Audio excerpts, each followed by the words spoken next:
요즘 많은 성도님들이 신앙생활에 몹시 힘들어 하시는 것 같습니다. 그렇죠. 이유야 어떻든 신앙생활 쉬운 거 아니죠. 그런데 여러분 한번 생각해 보시기 바랍니다. 하나님을 믿는 데 있어서 가장 어려운 일은 무엇인가? 하나님을 믿을 때 제일 어려운 일이 무엇일까? 여러분 한번 생각해 보시라는 것입니다. 다른 건 다 해도 새벽 기도는 못하겠다고 말씀하시는 분들도 계실 테고, 11조와 헌금 너무 부담스럽다고 여기시는 분들도 있으실 것입니다. 교회 여러 가지 일들이 있는데 하자니 힘들고 안 하자니 눈치 보이고 이것도 힘들고, 또 술 끊고 담배 끊는 일도 힘들다고 여기시는 분들도 아마 계실 테죠. 또 더 솔직하게는 주일에 한 번 교회 나오는 것도 너무 힘든 일이라고 여기시는 분들도 계시지 않을까 싶습니다.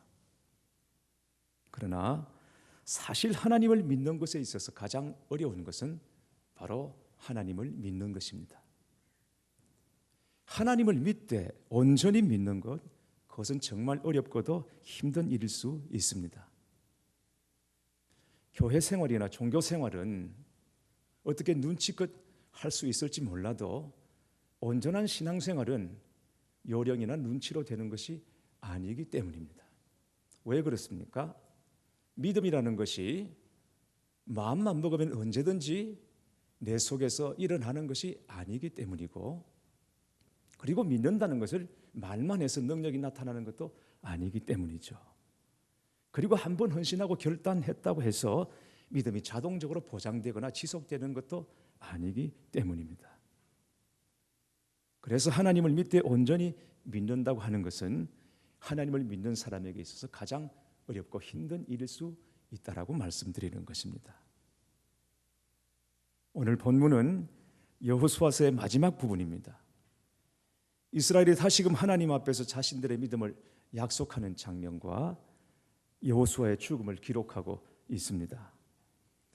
여호수아는 죽기 전에 백성들을 세겜으로 모으고 그들 가운데 있는 이방 신들을 치워버리고 오직 하나님만 믿고 섬기라고 촉구했습니다. 그러자 백성들은 이구동성으로 그렇게 하겠노라고 대답을 했죠. 그것은 당연히 여호수아가 기도했던 답변이었습니다. 그러나 여호수아는 그들이 능히 하나님을 섬기지 못할 것이라고 하면서 백성들의 자존심을 꺾어버립니다. 여호와는 거룩하시다. 여호와는 질투하시는 하나님이시다. 허물과 죄를 사하지 않는 분이시기에 쉽게 말로만 하는 것으로는 충분하지 않다라고 말하는 것입니다.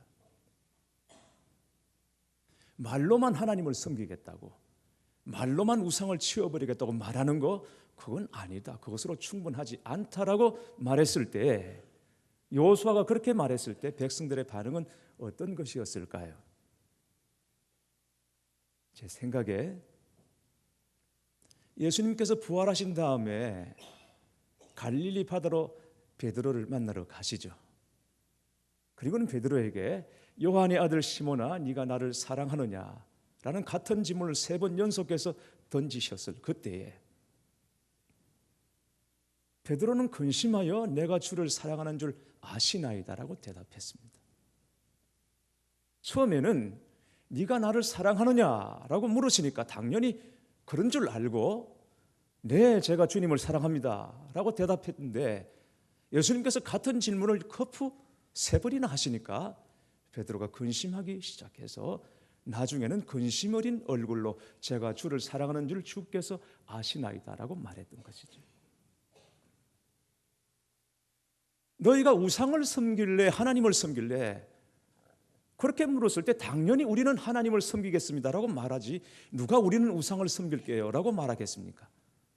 우리는 우상을 치워버리고 당연히 하나님을 섬기겠습니다 라고 말했지만, 여호수아는 그거 그렇게 쉽게 말하는 거 아니다, 그렇게 말한다고 되어지는 것 아니다 라고 다시 묻게 되니까 백성들이 근심 어린 얼굴로 그럴지라도 우리는 여호와를 섬기겠습니다 라고 대답하는 것입니다.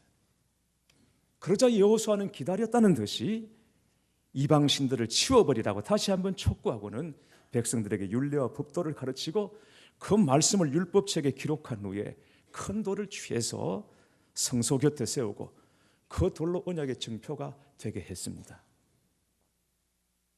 이 모든 일을 끝낸 후에 여호수아는 110세에 일기로 그의 생을 마치게 됩니다.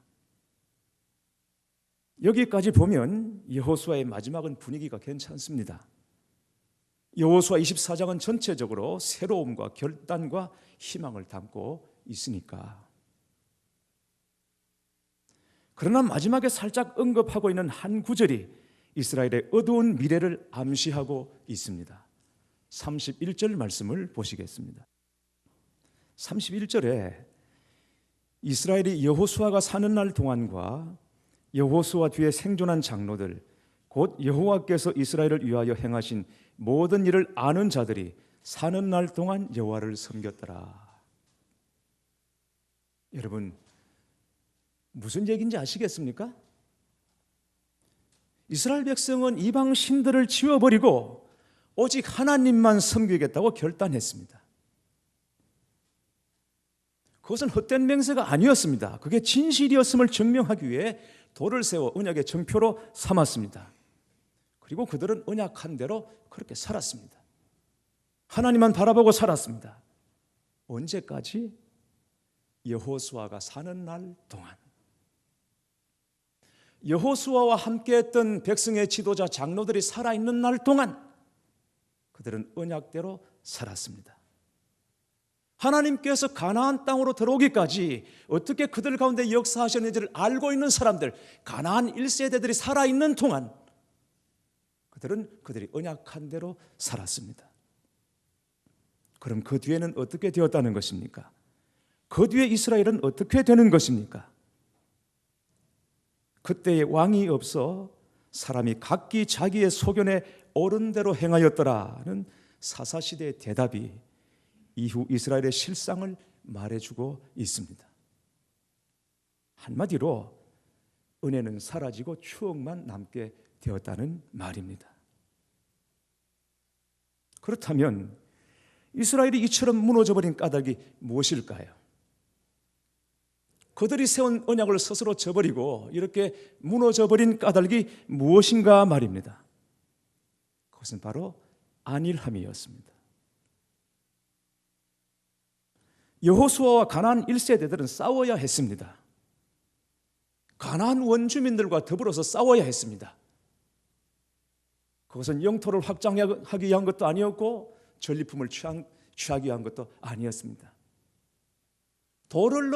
죄악의 도를 넘어버린 가나안을 심판하는 하나님의 대리자로서 가나안과 싸워야 했습니다. 이 목적과 명분이 분명했습니다. 그래서 하나님을 의지했고 하나님을 바라보았습니다.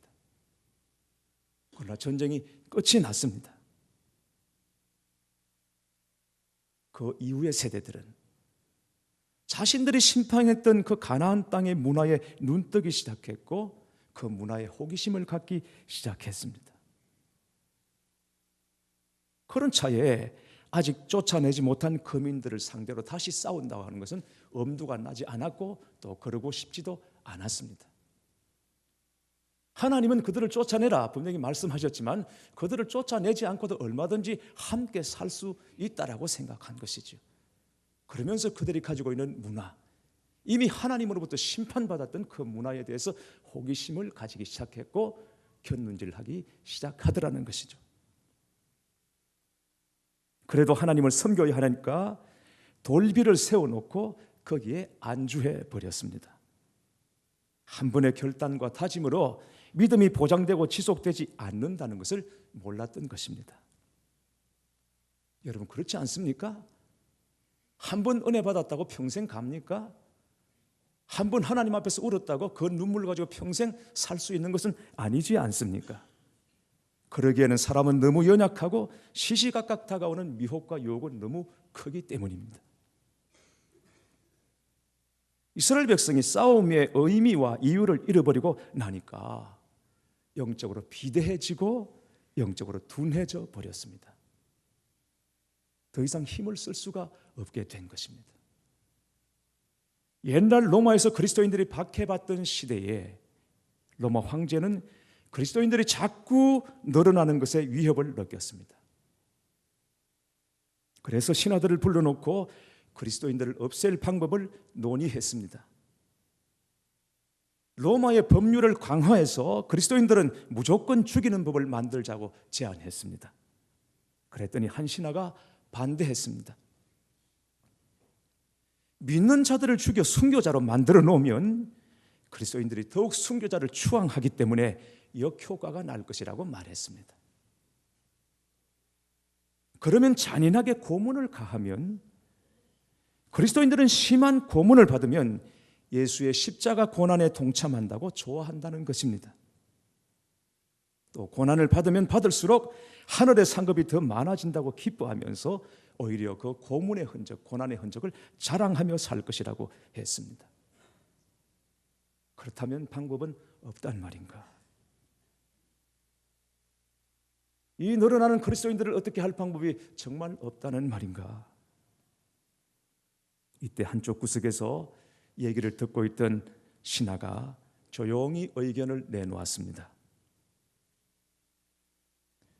그리스도인들을 편안하게 즐기고 놀 수 있는 환경을 만들어 놓으면 간단합니다. 그들은 그런 환경 속에서 죄를 지을 것이고 그러면 그리스도인들은 힘을 발휘하지 못할 것입니다 라고 했습니다. 그렇습니다, 여러분. 하나님을 믿는 우리에게 가장 무서운 적은 바깥에 있는 어떤 것이 아니라 우리 안에 있는 부패와 안일함이라는 것을 기억하셔야 합니다.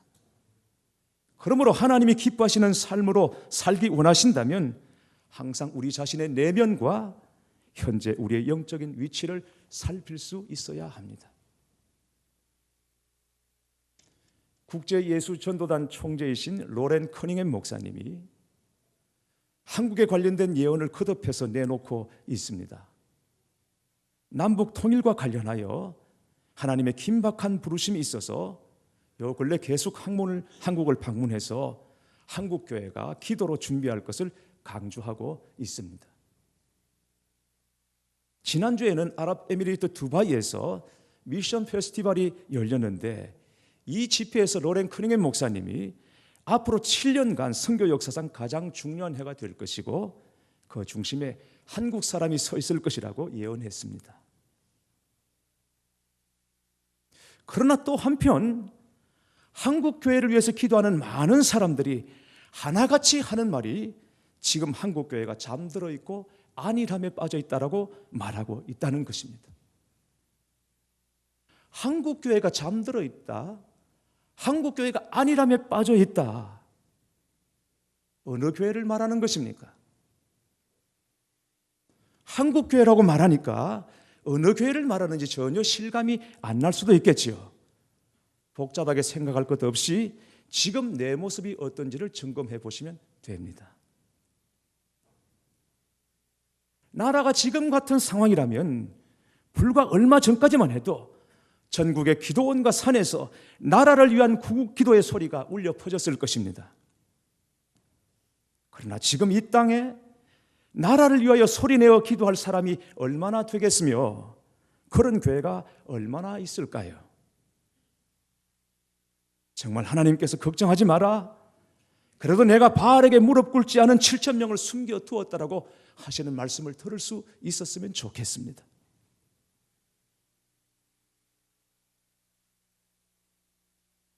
한국교회 현실 문제를 말하고 있지만 사실은 한국교회가 바로 제 자신의 문제이기도 합니다. 그래서 이 문제를 가지고 부끄럽고 안타까운 마음으로 기도하는 중에 하나님께서 보여주신 그림이 하나 있습니다. 비크 속에 들어있는 개구리의 모습이었습니다.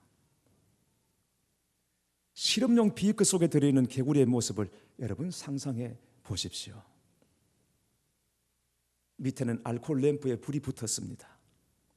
비크에 물이 점점 데워지고 있습니다. 그러나 개구리는 자신이 어떠한 처지인지를 전혀 알지 못하고 있습니다. 처음부터 뜨거운 물이었으면 당장 뛰쳐나왔겠죠. 하지만 물이 서서히 데워지니까 죽는 줄도 모르고 따뜻한 물에 몸을 담그고 있는 것이죠. 이 모습이 바로 우리의 모습은 아닐까요? 요즘은 기도할 때마다 우리가 죽게 되었다는 말밖에 안 나옵니다. 다시 살려달라는 말밖에 안 나옵니다. 여러분, 지금은 깨어나야 할 때입니다. 자신도 모르는 사이에 서서히 데워지고 있는 비커 속에서 뛰쳐나와야 합니다. 지금은 특별히 교회가 깨어서 기도의 사명을 감당해야 할 때입니다. 찰스 스풀전이 말했습니다. 기도하고 싶을 때는 기도해야 한다. 왜냐하면 아주 좋은 기회를 소홀히 여기는 것은 죄이기 때문이다. 또 기도하고 싶지 않을 때라도 기도해야 한다. 왜냐하면 침체 상태에 그대로 머물러 있는 것은 위험하기 때문이다 라고 말했습니다. 지금 교회 안에도 기도할 제목이 얼마나 많은지 모릅니다. 우리 교회가 오랫동안 성전 건축을 위해서 기도해 왔습니다. 지금 우리의 형편 처지에 상관없이 건축을 위한 기도는 오랫동안 해왔습니다. 단지 건물만 세우는 건축이 아니라 우선 내적인 건축을 위해서 기도했습니다. 교회 안에 예배, 사랑, 전도, 기도, 이 네 기둥이 먼저 세워지도록 기도해 왔습니다.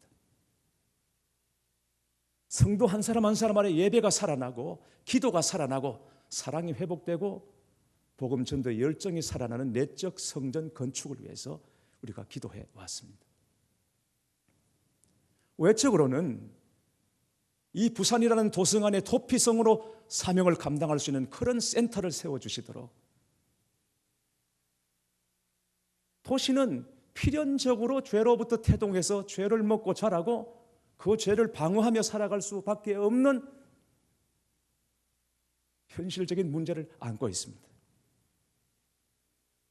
인류 최초로 세웠던 가인이 세웠던 바벨탑의 역사가 그렇습니다. 그걸 증명해 주고 있습니다. 죄를 먹고 마시고 살아가기 위해서 디펜스의 역할로 도시가 있는 것이죠.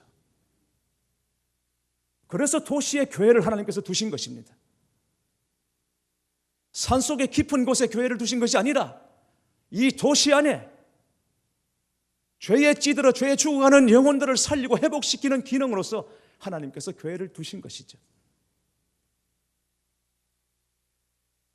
이스라엘 백성들에게 땅을 다 분배하고 난 다음에 6지역에 어디서든 바라보고 반나절이면 되면 달려올 수 있는 곳에 도피성을 두었던 것처럼 하나님께서 그렇게 도피성으로 교회를 두셨습니다. 저는 이 부산 제1교회가 이 부산이라는 도성에서 도피성의 사명 기능을 감당할 수 있는 그런 교회로 서기를 바랍니다. 어디서든지 달려나올 수 있는 교회, 철저하게 불신자들을 초점을 맞추고 그들을 품을 수 있는 교회, 그리고 부산의 1700개 교회 연합과 일치를 위해서 섬길 수 있는 그런 교회로 하나님께서 센터를 세워주시도록 기도했습니다.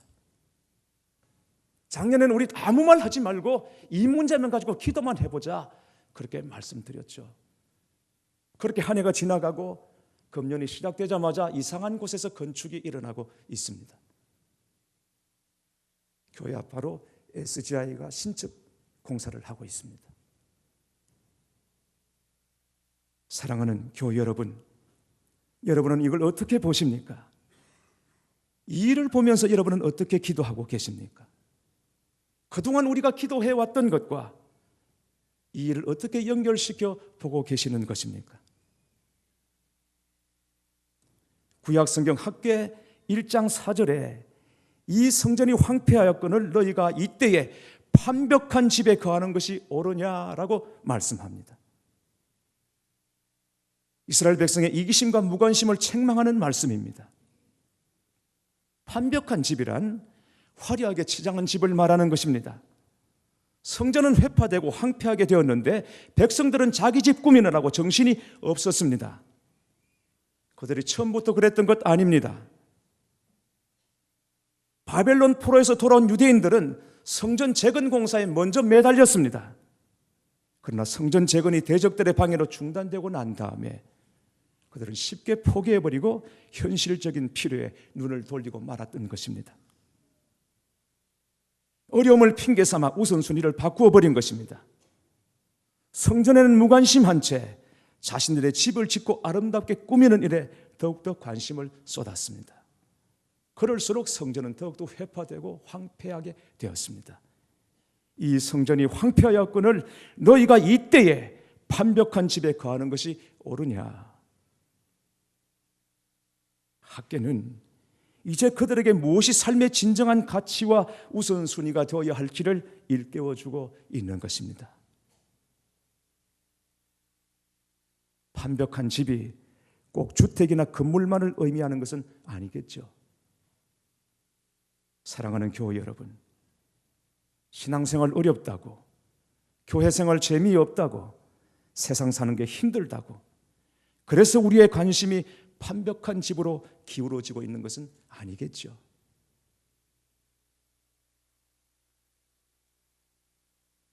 러시아에서는 한때 대단한 부흥의 역사가 일어났던 적이 있습니다. 러시아 종교는 깊은 영성의 뿌리를 가지고 있습니다. 그러나 지금은 추억만 가지고 있습니다. 그렇게 된 데는 그만한 이유가 있습니다. 공산주의 혁명이 일어날 그림자가 덮고 있는 그때에도 교회는 전혀 그걸 감지하지 못했습니다. 대처하지 못했고 깨어나지 못했고 오히려 깊은 잠에 빠져 쓸데없는 논장에 사로잡혀 있었습니다. 이를테면 세례를 베풀 때 손가락 몇 개로 물방울을 튀겨야 하는가, 이런 문제로 교회는 싸우고 있었습니다. 성직자가 축도할 때 양팔의 각도는 몇 도여야 하는가? 여러분, 이거 중요합니까? 제가 축도할 때 여러분 눈 떠서 각도를 재시는 분 계십니까? 이게 중요한가요? 마이크를 들면 한 손으로도 할 수 있는 것이죠. 근데 여러분, 공산주의 혁명이 일어나고 있는 그때, 태동하고 있는 그때 교회는 전혀 그걸 알지 못하고 이런 쓸데없는 논쟁에 빠져 있었던 것이죠. 결국 은혜는 사라지고 추억만 남게 된 것입니다. 그래서 어떻게 하자는 것입니까? 오늘 말씀의 결론이 무엇입니까? 다시 시작하자는 것입니다. 언약의 돌 하나 세웠다고 믿음이 보장되고 결단이 지속되는 거 아닙니다. 이스라엘 백성의 이야기가 아닙니다. 바로 우리의 이야기입니다. 한때 뜨거웠습니까? 충만했습니까? 열정도 있었습니까? 그러나 금방 나태하고 안일함에 빠질 수 있습니다. 내가 왜 이러지? 요즘 내가 왜 이럴까? 너무 이상하게 생각하실 것 없습니다. 우리는 원래 연약한 존재이기에 그럴 수 있다는 것을 인정하셔야 합니다. 여러분, 자신에 대해서 너무 과신하지도 마시고 너무 낙담하지도 마십시오. 살다 보니까 자신도 모르는 사이에 하나님 외에 믿고 의지하는 것이 너무 많아지지 않았습니까? 살다 보니까 여러분도 모르는 사이에 하나님 외에 여러분의 힘과 도움으로 삼고 있는 것들이 너무 많아지지 않았습니까? 살다 보니까 나도 모르는 사이에 세상으로 너무 많이 기울어져 버린 것 아닙니까? 그걸 알았다면 다시 시작하는 것입니다. 앙코르 웨딩이라는 말이 있습니다. 결혼의 의미를 되새기기 위해서 다시 결혼식을 하는 이벤트입니다. 실제로 어떤 가정에서는 매년 결혼 기념일에 결혼식을 다시 하는 가정이 있다고 합니다. 초심으로 다시 돌아가자는 의미로 말입니다. 우리가 신앙생활 하는 것도 이와 같아야 한다고 믿습니다. 다시 믿음을 새롭게 하고 주님 앞에 내 마음을 드리는 것입니다. 다시 처음으로 돌아가는 것입니다. 전에 어느 성도님이 하던 말이 기억납니다.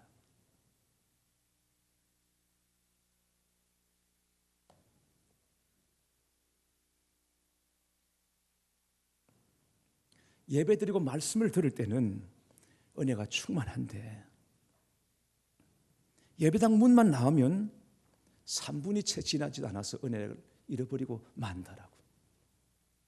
여기 앉아있을 때는 너무너무 감사하고 감격하여 눈물도 나는데 이상하게 문만 열고 나가면 그 은혜가 다 사라져버리니 그 은혜가 3분도 채가지 않는다라고 얘기했습니다. 그래서 자신은 작심 3일이 아니라 작심 3분도 안 되니 목사님이 어쩌면 좋아요 라고 하던 말이 기억납니다. 여러분, 작심 3일이면 어떻고 작심 3분이면 어떻습니까? 작심 3일도 10번 하면 30일이 되는 것입니다. 또 하면 되는 것입니다. 침체, 좌절, 낙심 가운데 빠져 있습니까? 그러면 다시 하나님 앞으로 나와 여러분의 중심을 들여보시기 바랍니다. 여러분의 힘으로, 내 힘으로 신앙생활을 하려고 하지 마시고 여러분 있는 마음 그대로를 가지고 주님 앞에 나와 결단의 기도를 올려보시기 바랍니다. 어떤 결단이요? 내가 무슨 일이 있어도 하나님 외에 다른 것으로는 나의 힘과 도움을 삼지 않겠습니다. 하나님만이 나의 힘이요 도움이시라고 여러분 결단하시고 고백해 보시기 바랍니다. 주님, 무슨 일이 있어도 이제는 내가 추억으로 살지 않고 지금도 살아계셔서 역사하시고 나와 함께 하시는 그 하나님의 은혜로 살기 원합니다 라고 여러분 고백해 보십시오. 그 마음의 결단이 참으로 중요합니다. 그러면 연약하여 넘어졌어도 다시 일어날 수 있습니다. 왜요? 로마서 8장 26절에 이와 같이 성령도 우리의 연약함을 도우시나니 우리는 마땅히 빌 바를 알지 못하나 오직 성령이 말할 수 없는 탄식으로 우리를 위하여 친히 간구하시느니라. 아멘. 성령의 도우심으로 나도 모르는 사이에 회복이 되고 나도 모르는 사이에 치유가 되고 나도 모르는 사이에 능력을 힘입고 충만하게 살게 될 것입니다. 아멘이십니까? 저는 요즘 에스겔 37장 에스겔 골짜기의 환상을 붙잡고 기도하고 있습니다. 마른 뼈들, 그 마른 해골대가 살아나 강력한 하나님의 군대가 되는 환상입니다. 다시 이 환상을 꿈꾸며 기도하고 있습니다. 이 제단이 이 땅에 세우신 하나님의 교회들마다 에스겔의 환상이 실제가 되는 기적의 현장이 되기를 소망합니다. 오늘 이 자리에 모이신 여러분이 바로 그 기적의 주인공이 되시기를 주님의 이름으로 축원합니다.